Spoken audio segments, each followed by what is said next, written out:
morning and welcome to Rising. We have an amazing Wednesday show for you today. Briahna, what are we talking about? Well, Prince Harry is making the rounds promoting his scandalous new tell-all. Amisha Cross and Angie Speaks join later to discuss what this could mean for the British monarchy. Plus, an insider report found 78 members of Congress violated insider trading rules last year. We'll tell you who they are later. But first, we have some big news this morning. All flights across the United States were temporarily grounded around 6 a.m. Eastern due to an FAA technical outage of the Notice to Air mission system, which alerts pilots and other personnel about airborne issues and other delays. Secretary of Transportation Pete Buttigieg confirmed the FAA systems were fully restored and the ground order was lifted at approximately 8:50 a.m. According to FlightAware, as of 9 a.m. this morning, roughly 4,500 U.S. flights have already been delayed and 800 have been canceled. Now, what we don't know is whether the technical outage came as a result of system error or a possible cyber attack. The White House has, however, stated there's no evidence the outage was intentional and an investigation will be launched. Today's snafu comes just a month, of course, after Buttigieg landed in hot water over his handling of Southwest's disastrous technical failure last month. One Twitter user quipped back to the former mayor this morning, with your qualifications, how long could it be before things are back online? I guess I'll walk. And it has been a really bad couple weeks for Secretary Mayor Pete. One airline disaster after the other. This one, I don't know. Maybe this is just some kind of technical glitch. Could have happened under any administration or under any circumstance.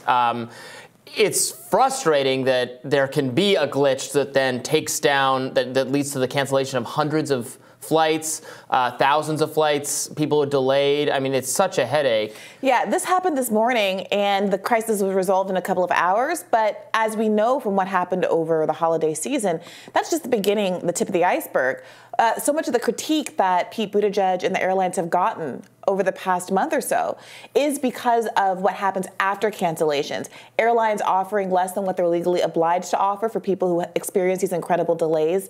And frankly, there was advice given, efforts made by people like Bernie Sanders back around the 4th of July, the last time there was a huge travel day, anticipating that certain kinds of penalties needed to be in place for airlines to prevent them from making mistakes that were preventable, the kind of mistakes that were happening over the course of the holiday season, where Southwest in particular had, 2 million people grounded, an unprecedented number of people, precisely because they had failed to update their technical systems, not just because of the weather constraints that all of the airlines were dealing with. So that's a problem. Massive consolidation in the industry has been a problem. And the fact, this is something that a lot of people don't know, that you aren't allowed to bring civil class action suits against airlines the way you can in other types of industry. So frankly, the only person that can regulate the airline industry is Mayor Pete and the Department of Transportation. So when they fall asleep at the wheel, everybody suffers. Imagine if you didn't have to get to the airport 2 hours early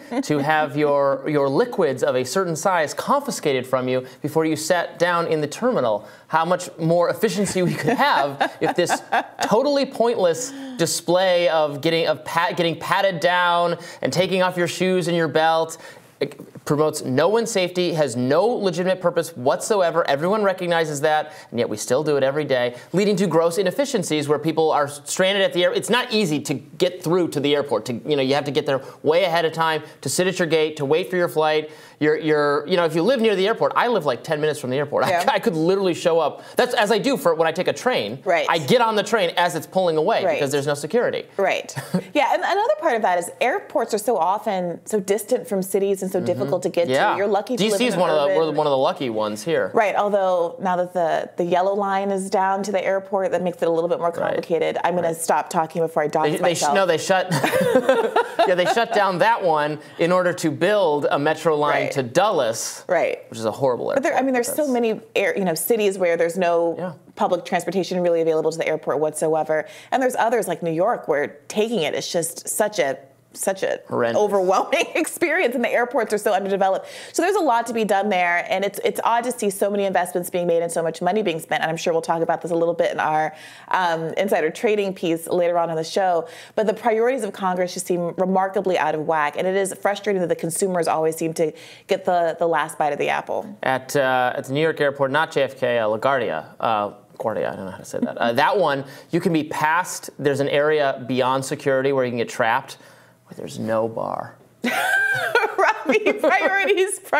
Just saying, that's truly an international human rights travesty. All right, I'm looking forward to hearing what's on your radar, Briahna. That'll be up next.